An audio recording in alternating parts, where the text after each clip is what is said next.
La question de savoir si Dieu nous aime, personnellement et individuellement, est courante.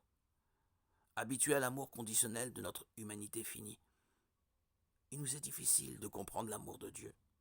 Nous connaissons nos défauts, nous savons que Dieu est parfait et sans péché, et que nous ne le sommes pas.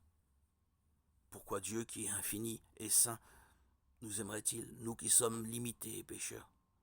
Et pourtant, la grande vérité de l'Évangile est que c'est le cas. À maintes reprises, les Écritures nous rappellent l'amour de Dieu pour nous. Dieu a créé l'humanité à son image, et il l'a fait avec beaucoup de soin et de préoccupation. L'Éternel Dieu façonna l'homme avec la poussière de la terre. Il insuffla un souffle de vie dans ses narines, et l'homme devint un être vivant. Alors l'Éternel Dieu fit tomber un profond sommeil sur l'homme qui s'endormit. Il prit une de ses côtes et referma la chair à sa place.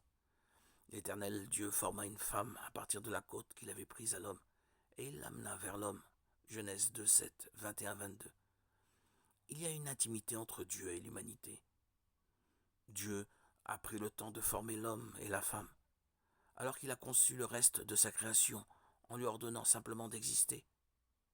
Il leur a donné domination sur la terre. Genèse 1, 28.